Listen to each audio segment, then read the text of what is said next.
여러분, 혹시 이런 생각 해보신 적 있으신가요? 나는 건강을 위해 매일 챙겨 먹고 있는데, 정작 그 음식이 내 몸 어딘가를 서서히 힘들게 하고 있다면 어떨까 하는 생각 말입니다. 특히 아침 식탁에 자주 오르는 음식 하나가 있습니다. 부담 없고 부드럽고 단백질도 풍부하다고 해서 많은 분들이 믿고 드시는 삶은 계란입니다. 씹기도 편하고 속도 든든하고 입맛 없을 때도 그럭저럭 넘어가니 어르신들 식탁에 자주 오르는 음식이지요. 그런데 오늘은 그 계란 이야기를 조금 다르게 해보려고 합니다. 계란이 나쁘다는 이야기가 아닙니다. 오히려 노년기에 참 고마운 음식입니다. 다만 문제는 계란을 무엇과 함께 먹느냐에 따라 몸에서 전혀 다른 반응이 나타날 수 있다는 점입니다. 병원에서 오랫동안 어르신들 진료를 하다 보면 이런 경우를 자주 보게 됩니다. 나는 몸에 좋은 것만 먹었는데 왜 콩팥이 나빠졌을까요? 기름진 것도 안 먹고 고기도 줄였는데 왜 혈관이 막힌다고 할까요? 검사를 해보고 식습관을 자세히 들어보면 의외로 범인은 거창한 음식이 아니라 아주 평범한 조합인 경우가 많습니다. 그 중에서도 계란과 함께 드신 음식이 문제였던 경우가 적지 않습니다. 그래서 오늘은 조금 조심스럽지만 꼭 필요한 이야기를 나누려 합니다. 계란과 함께 먹으면 몸에 부담을 줄 수 있는 음식들, 그리고 반대로 계란을 더 좋은 보양식처럼 만들어주는 음식들까지 차근차근 말씀드리겠습니다. 혹시 지금 이 영상을 보시면서도 아침에 계란을 드셨다면 너무 걱정하지는 마십시오. 앞으로의 식탁에서 조금만 신경 쓰시면 충분히 바꿀 수 있는 이야기입니다. 그럼 먼저 많은 분들이 전혀 연결짓지 못하는 첫 번째 조합부터 말씀드리겠습니다. 바로 계란과 감입니다. 가을이 되면 집집마다 한 상자씩 들어오는 과일이 있습니다. 부드럽고 달콤해서 치아가 약해진 어르신들도 부담 없이 드실 수 있는 과일, 바로 감입니다. 단감도 있고 물렁한 홍시도 있고 말려 만든 곶감도 있습니다. 식사 후 입가심으로 감 하나 드시는 분들 적지 않으시지요?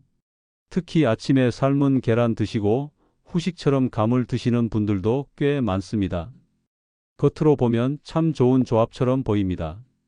계란으로 단백질 챙기고 감으로 비타민도 보충하고 속도 편안해지는 느낌이 드니까요. 그런데 우리 몸속, 특히 위장 안에서는 조금 다른 일이 벌어질 수 있습니다. 감에는 탄닌이라는 성분이 들어 있습니다. 이 탄닌은 떫은 맛을 내는 성분인데 위장 안에서 단백질과 만나면 서로 달라붙는 성질이 있습니다. 계란에 많은 단백질이 위 안에서 감의 탄닌과 만나면 작은 덩어리가 만들어지기 시작합니다. 젊을 때는 위산도 충분하고 위장의 움직임도 활발해서 이런 덩어리가 잘게 부서지거나 빨리 내려가 큰 문제가 되지 않는 경우가 많습니다. 하지만 나이가 들수록 위산 분비가 줄고 위장의 운동도 느려집니다. 그러면 이 덩어리가 위 안에 오래 머무를 수 있습니다. 처음에는 단순히 속이 더부룩한 정도로 느껴질 수 있습니다. 트림이 잦아지고 소화가 더딘 느낌이 들고 밥맛이 조금 떨어지는 정도로 시작합니다. 많은 분들이 나이 들면 다 그렇지 하고 넘기십니다. 그런데 이런 상태가 오래 이어지면 위 안에서 단단하게 굳은 덩어리가 생기기도 합니다. 이를 위석이라고 부르는데 말 그대로 위 안에 생긴 돌 같은 덩어리입니다. 크기가 작을 때는 증상이 약하지만 커지면 위를 막거나 통증을 유발할 수 있습니다. 제가 진료했던 한 어르신도 비슷했습니다. 아침마다 삶은 계란을 드시고 그 뒤에 꼭 홍시를 하나 드셨습니다. 속이 더부룩하고 답답한 느낌이 몇 달 이어졌지만 대수롭지 않게 여기셨습니다. 그러다 어느 날 갑자기 심한 복통으로 응급실에 오셨습니다. 검사해 보니 위 안에 단단한 덩어리가 생겨 있었습니다.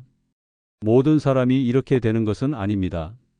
하지만 위장 기능이 약해진 노년기에는 이런 일이 더 잘 생길 수 있습니다. 그렇다면 감을 아예 먹지 말아야 할까요? 그건 아닙니다. 감은 여전히 좋은 과일입니다. 다만 계란과 같은 시간대에 함께 먹지 않는 것이 중요합니다. 계란을 드셨다면 감은 2~3시간 정도 뒤로 미루시는 것이 좋습니다. 아침에 계란을 드셨다면 감은 오후 간식으로 드시는 식으로 시간차를 두시면 위의 부담을 훨씬 줄일 수 있습니다. 두 번째 조합은 계란과 두유입니다. 많은 분들이 이 조합을 아주 건강한 아침 식사라고 생각하십니다. 단백질도 충분하고 고기도 안 먹고 속도 편안하니 몸에 부담이 없을 거라고 여기지요. 실제로 계란도 좋고 두유도 나쁜 음식은 아닙니다. 문제는 같은 시간에 함께 먹는 경우입니다. 특히 예순을 넘기면서 콩팥 기능이 예전 같지 않은 분들께는 이 조합이 은근히 부담이 될 수 있습니다. 우리 몸의 콩팥은 필터와 비슷합니다. 피 속을 돌아다니는 여러 물질을 걸러서 필요 없는 것은 소변으로 내보내고 필요한 것은 다시 몸으로 돌려보냅니다. 이 과정에서 콩팥은 아주 많은 일을 합니다. 단백질을 먹으면 몸에 필요한 부분도 있지만 처리해야 할 찌꺼기도 생깁니다. 이 찌꺼기를 걸러내는 역할을 콩팥이 맡습니다. 젊을 때는 콩팥이 튼튼해서 이런 일을 무리 없이 해냅니다. 하지만 나이가 들수록 콩팥의 역과 기능은 조금씩 떨어집니다. 겉으로는 티가 잘 나지 않지만 검사해보면 서서히 수치가 내려가는 경우가 많습니다. 이 상태에서 계란의 동물성 단백질과 두유의 식물성 단백질을 한 번에 많이 섭취하면 콩팥이 처리해야 할 양이 갑자기 늘어납니다. 콩팥 입장에서는 평소보다 더 많은 일을 해야 하는 셈입니다. 처음에는 특별한 증상이 없습니다. 오히려 든든해서 기운이 나는 것처럼 느껴지기도 합니다. 그런데 시간이 지나면서 소변에 거품이 생기거나 발이 붓거나 몸이 전보다 더 쉽게 피로해지는 느낌이 들 수 있습니다. 이런 변화는 콩팥이 힘들어하고 있다는 신호일 수 있습니다. 제가 진료했던 한 어르신도 비슷했습니다. 근육이 빠질까봐 걱정되어 아침마다 삶은 계란 2개와 검은 콩 두유를 꼭 챙겨 드셨습니다. 몇 달 지나면서 다리가 잘 붓고 소변에 거품이 많아졌습니다. 검사해보니 콩팥 기능이 많이 떨어져 있었습니다. 물론 이 조합만이 원인은 아니었겠지만 식습관이 부담을 더한 건 분명했습니다. 그래서 시간을 나누는 것이 중요합니다. 아침에 계란을 드셨다면 두유는 점심이나 간식 시간으로 미루시는 것이 좋습니다. 반대로 두유를 아침에 드셨다면 계란은 다른 끼니에 드시는 식으로 나누면 콩팥이 한 번에 받는 부담을 줄일 수 있습니다. 또 한 가지 기억하시면 좋은 점은 단백질은 한 번에 많이 먹는 것보다 나누어 먹는 것이 몸에 더 부담이 적다는 것입니다. 특히 노년기에는 근육도 중요하지만 콩팥 건강을 지키는 것이 더 기본이 됩니다. 다음으로는 많은 분들이 식사 후 습관처럼 드시는 음료와 계란의 만남에 대해 이야기해 보겠습니다.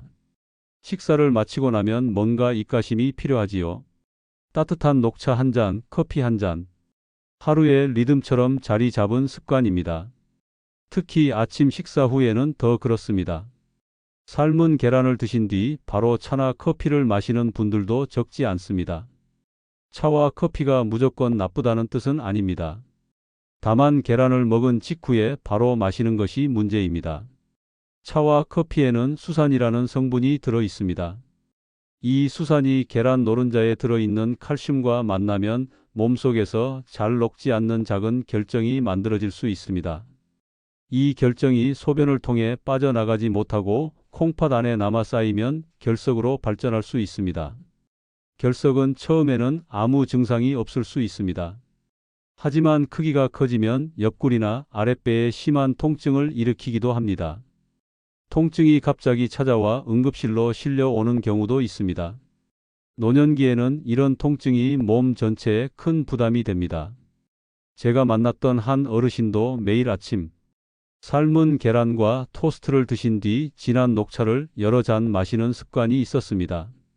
특별히 아픈 적이 없어서 계속 유지하셨는데 어느 날 갑자기 옆구리 통증으로 병원을 찾았습니다. 검사 결과 콩팥에 결석이 생겨 있었습니다. 물론 결석이 생기는 데에는 여러 원인이 있습니다.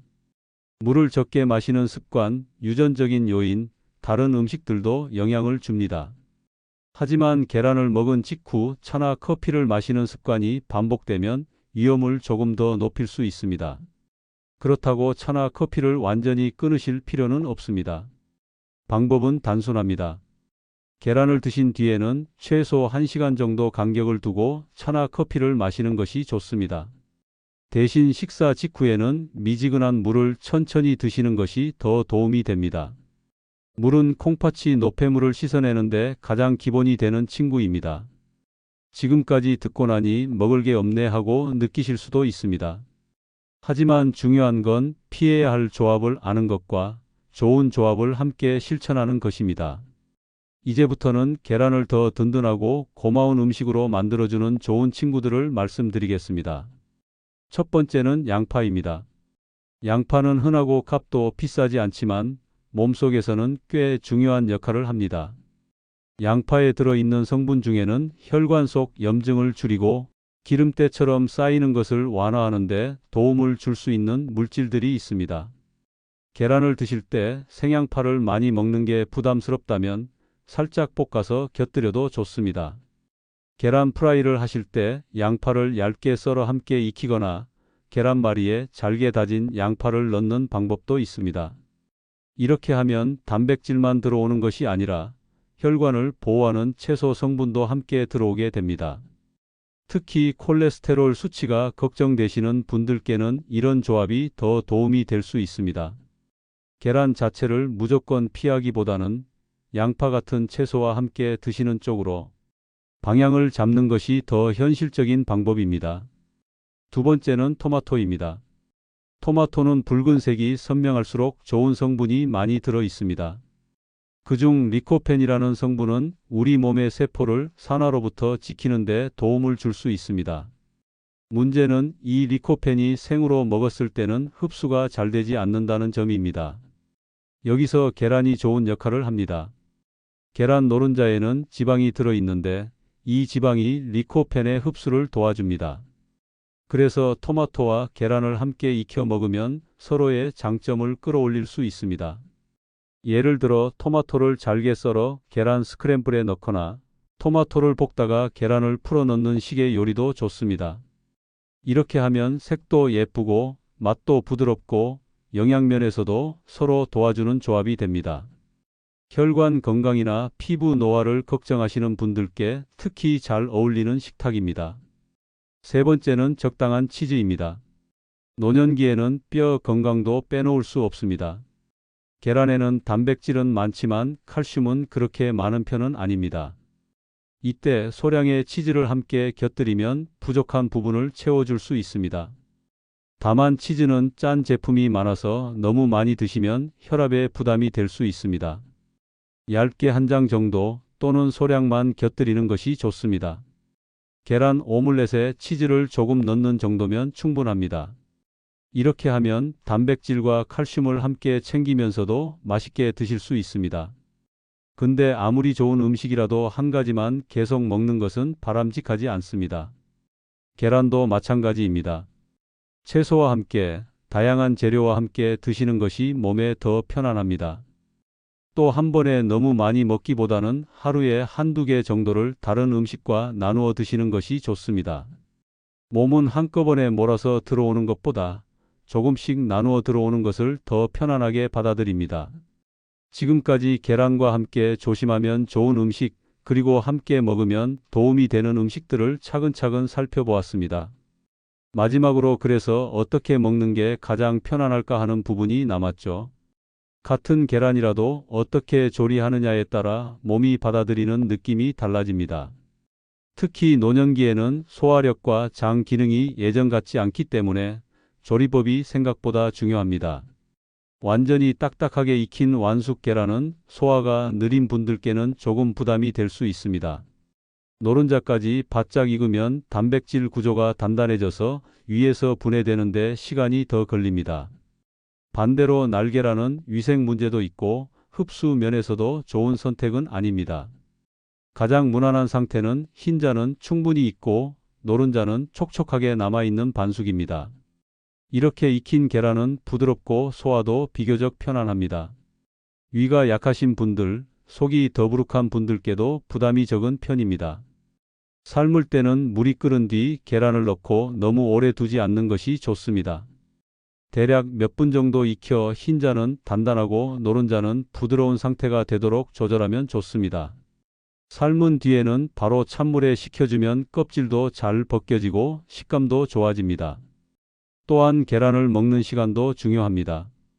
계란을 밤늦게 많이 드시는 것은 피하는 것이 좋습니다. 밤에는 소화 기능이 낮아지고 몸은 쉬는 쪽으로 바뀌기 때문입니다. 단백질이 많은 음식은 낮이나 이른 저녁에 드시는 것이 더 편안합니다. 아침이나 점심에 한두 개 정도 채소와 함께 드시는 것이 무난합니다. 특히 아침에는 양파나 토마토 같은 채소와 함께 드시면 속도 편안하고 포만감도 오래갑니다. 또 단백질을 섭취할 때는 물을 충분히 마시는 것이 중요합니다. 콩팥이 노폐물을 걸러내는데 물이 필요하기 때문입니다. 계란을 드신 날에는 평소보다 물을 조금 더 신경 써서 드시면 몸이 한결 편안해집니다. 커피나 차 대신 식사 전후에는 미지근한 물을 천천히 드시는 습관을 들이시면 좋습니다. 물은 가장 기본이면서도 가장 확실한 건강 도우미입니다. 이처럼 계란은 노년기에 근육을 지키고 기력을 유지하는 데 도움이 되는 고마운 식품입니다. 다만 누구와 함께 먹느냐, 어떻게 먹느냐에 따라 몸이 받는 느낌이 달라질 수 있습니다.